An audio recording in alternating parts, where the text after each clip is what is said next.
Bismillahirrahmanirrahim. Assalamualaikum warahmatullahi wabarakatuh.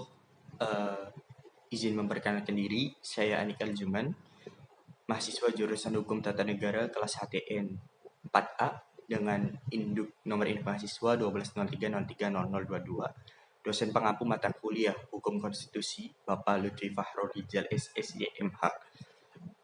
Pada kesempatan kali ini saya akan mereview mengenai pertemuan kedua sampai ketujuh dalam hukum konstitusi ini. Pada pertemuan yang kedua ini membahas mengenai suatu konsep dari konstitusi itu sendiri. Yang pertama mengenai asal muasal adanya konstitusi. Pertama, dalam pandangan Aristoteles, konstitusi itu ada untuk merubah suatu keadaan yang dikehendaki bersama. Dalam istilah Yunani yang dikemukakan oleh Plato, konstitusi disebut politeia dan undang-undang disebut dengan istilah nomon. Kedua, masa Yunani dalam masa ini konstitusi ini populer dengan semboyan Respublica Constituere dengan sebuah prinsip yang mengikat yaitu legibus solutus es salus publica supreme lex yang bermakna hanya seorang raja yang berhak memiliki kewenangan dalam membuat sebuah undang-undang yang untuk seluruh rakyatnya.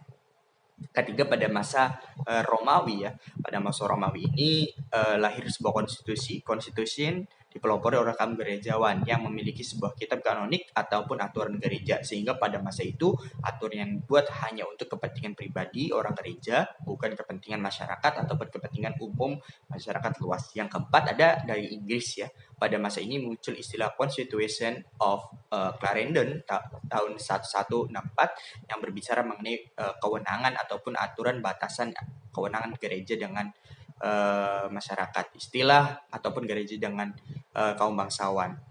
Kemudian yang kelima ada pandangan daripada negara Prancis. Istilah konstitusi ini lahir dari kata constituer atau pembentuk.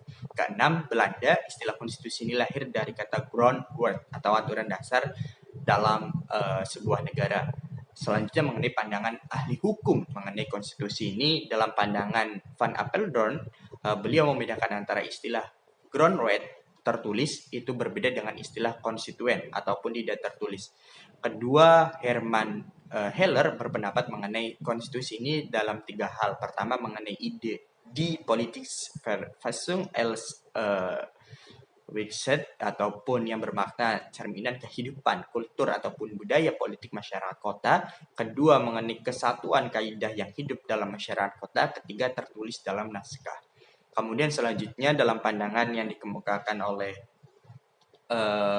tujuan ataupun dalam tujuan, fungsi dan muatan dan klasifikasi konstitusi. Yang pertama mengenai tujuan adanya konstitusi itu sendiri. Yang pertama adanya pengaturan sebuah kekuasaan. Kedua, tujuan konstitusi memuat adanya pengawasan kekuasaan. Yang ketiga, adanya arahan dan dari penyelenggaraan suatu kekuasaan. Kemudian fungsi konstitusi itu sendiri adalah konstitusi ini memiliki tugas dalam menjawab semua persoalan pokok yang dihadapi oleh negara dan masyarakat di negaranya tersendiri. Kemudian muatan daripada konstitusi sendiri ada tiga hal. Yang pertama, konstitusi harus memiliki pengakuan hak asasi manusia di dalamnya. Yang kedua, memiliki keaturan struktur ataupun ketatanegaraan yang mendasar ataupun yang jelas. Yang ketiga ada memuat pemisahan pembatasan kekuasaan. Klasifikasi yang dikemukakan oleh pandangan KC Ware ini yang mengemukakan pandangan mengenai klasifikasi dalam konstitusi ini memiliki sebagai berikut. Yang pertama, adanya konstitusi tertulis dan konstitusi tidak tertulis dalam bentuk tertulis. Yang kedua, konstitusi fleksibel dan konstitusi rigid. Ketiga, konstitusi derajat tinggi dan konstitusi derajat tidak tinggi. Yang keempat, konstitusi negara serikat dan konstitusi negara kesatuan.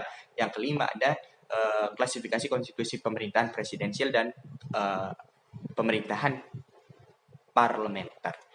Selanjutnya pada pertemuan yang ketiga ini membahas mengenai sejarah konstitusi. Sejarah konstitusi di dunia ini yang pertama pada masa Yunani Socrates 470 sampai 399 sebelum Masehi, Plato 429 sampai 324 sebelum Masehi. Nah, menulis bukunya Politeia, The Republic, Politics, The Statement, Nomoi, The Law. Aristoteles menulis buku dalam pemikirannya yaitu Politics. Kemudian dalam pandangan negara Inggris, dalam pendapatnya Oliver Cromwell mengenai gagasannya yakni The Instrument of Government, kemudian konon katanya diadopsi oleh Amerika Serikat tahun 1787, kemudian diadopsi oleh Perancis dalam pendapat Lafayette.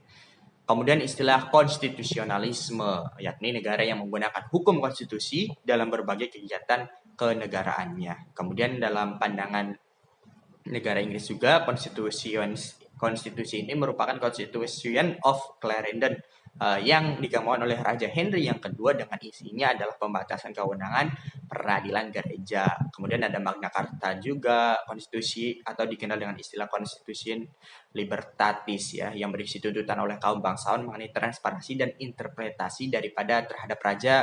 Kedua, kerajaan tidak bisa memungut pungutan tanpa persetujuan kaum bangsawan. Kemudian dari Amerika Serikat, Declaration of Independence yang menyamakan hak asasi manusia dengan setiap warga negara. Kemudian Bill of Rights tahun 1778 yang berisi tuntutan kemerdekaan dan kebebasan warga negara. Kemudian ada negara Perancis juga mengenai Declaration des Droits de l'Homme et du Citoyen ya, tahun 1789. Hal ini dikenal dengan istilah Revolusi Perancis yang berisi mengenai persamaan dalam menjunjung tinggi hak asasi manusia. Kemudian dalam pertemuan yang keempat, ini membahas mengenai terbentuknya suatu konstitusi. Ada 3 proses dalam pembentukan sebuah konstitusi. Yang pertama adanya given ataupun pemberian. Dalam hal ini konstitusi ini dibentuk melalui proses pemberian oleh pemegang kekuasaan atau penguasa. Jika dilihat dalam dunia sekarang, negara Jepang ialah menggunakan sebuah proses yang demikian dalam pembentukan konstitusi mereka oleh oktroi ataupun kaisar Jepang. Kedua mengenai on purpose ataupun tujuan. Konstitusi ini memiliki tujuan sesuai dengan tujuan daripada founding father atau pendiri bangsa mengenai kesejahteraan masyarakat yang lebih tinggi, atau juga bisa memuat hal-hal yang pokok dalam pada pandangan isi daripada konstitusi tersebut. Yang ketiga ada revolution. Pembentukan konstitusi didasari atas tindakan perlawanan terhadap pemerintah yang bertindak sewenang-wenang. Istilah Stats Fundamental Norm dalam pandangan Naviaski, Hans Naviaski ini berpendapat bahwa Stats Fundamental Norm adalah landasan umum dari suatu tatanan hukum undang-undang dasar. Dalam bukunya Allgemeine Rechte, sesuai dengan teori Hans Kelsen, suatu norma hukum dari negara manapun selalu berjenjang, di mana norma yang di bawah berlaku mendasar dan bersumber pada norma yang lebih tinggi lagi, sampai norma yang tinggi tersebut disebut sebagai aturan dasar. Hans Naviaski ini dengan teorinya itu ada 4 aturan dasar yang dikemukakannya. Yang pertama ada norma fundamental negara, yang kedua mengenai aturan dasar negara, yang ketiga mengenai undang-undang formal, dan yang keempat adalah peraturan pelaksanaan dan peraturan otonom. Kemudian mengenai pengaruh daripada konstitusi asal undang-undang tersebut ya. Yang pertama, konstitusi itu dipengaruhi oleh 2 hal. Yang pertama adanya adanya ideologi, dan yang kedua adanya norma. Selanjutnya mengenai dalam pertemuan yang kelima membahas mengenai isi dan sifat daripada konstitusi itu sendiri. Isi daripada konstitusi itu sendiri adalah pertama kali muncul pada tokoh Cachewar yang membagi suatu negara ke dalam 2 macam, yaitu norma negara kesatuan dan negara kesatuan dan negara federal. Negara kesatuan ini memiliki yang pertama ada struktur umum negara ataupun alat perlengkapan suatu negara. Contohnya adanya lembaga negara sebagai perwujudan untuk mencapai proses percepatan pembantuan kesejahteraan dan bagi masyarakat ataupun warga negara di negaranya. Kemudian ada yang kedua hubungan kekuasaan, yakni teori trias politika, eksekutif, yudikatif, dan legislatif. Kemudian yang ketiga adalah hubungan negara dengan warga negaranya. Kemudian ada negara federal, wewenang pemerintah federal dan bagian, ada diatur mengenai wewenang pemerintah federal dan wewenang pemerintah bagian. Kemudian yang kedua ada wewenang semua pemerintah bagian secara limitatif ataupun terbatas. Dalam pendapat tokoh yang kedua mengenai isi daripada suatu konstitusi tersebut, menurut Bagirmanan ini ada 3 hal. Yang pertama, konstitusi ini memuat susunan dan organisasi negara. Yang kedua, konstitusi mengatur alat kelengkapan negara beserta tugas dan wewenang serta hubungan antar organ negara yang satu dengan yang lainnya. Ketiga, konstitusi ini memuat hubungan antar sesama warga negara dan juga hubungan warga negara dengan pemerintah. Kemudian mengenai sifat dalam konstitusi itu sendiri ada 6. Yang pertama ada luas, yakni istilah konstitusi itu dapat mengikuti perkembangan zaman. Kedua, tegas, tetap konstitusi berlaku untuk selamanya. Yang ketiga, realistis, ialah konstitusi berdasarkan keadaan dan kenyataan yang ada, dasolen, dan dasein, atau idealistis. Yang keempat, dasein, idealistis, konstitusi berdasarkan impian.